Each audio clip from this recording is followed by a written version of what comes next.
In other news, Fox Chicago News has learned tonight that suburban hospitals are preparing for a worst-case scenario during next month's NATO summit. At least 10 hospitals performed drills simulating a radioactive dirty bomb explosion. The victims, volunteers from the U.S. Navy's Great Lakes Training Center.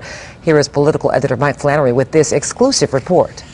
We want to make sure that as we're getting close to the NATO summit that our staff are ready and trained and able to take care of our community. So that's why an estimated 500 medical professionals and other volunteers held drills like this at 10 North Suburban hospitals yesterday, including Evanston Hospital.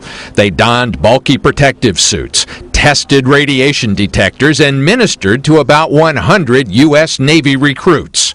They were posing as victims of a so-called dirty bomb that had exploded, leaving their skin covered with deadly radioactive cesium. Doctors and nurses would have risked their own lives if they had begun treating the wounded before they were cleansed of radiation. One thing everyone learned yesterday is that the work is sweaty hard, and those suits become steamy hot. Certainly, it is hot inside of them, but we do have plans in place so that we kind of rotate the staff through so they are in those suits for a fixed period of time, usually 20 or 30 minutes, and then we have a new set of staff that come through and take their place. Dr. Temple said yesterday's dirty bomb scenario had been worked out in conjunction with the Secret Service and the Federal Department of Homeland Security.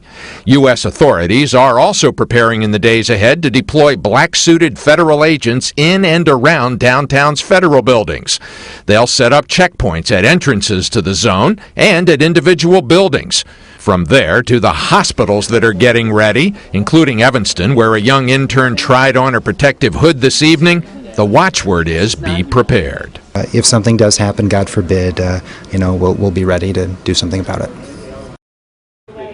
Federal authorities said there is no specific credible threat of an attack inside the United States, but they did add a new note of urgency today, warning that a so-called lone wolf terrorist could try to mark the first anniversary next week of the killing of Osama bin Laden. Robin? All right, thank you, Mike. And one more reminder, the NATO summit is Sunday, May 20th, and Monday, May 21st. Could also be some action on Friday, May 18th, and May 19th, 18th. Fox Chicago is the place for continuing coverage as the city prepares. On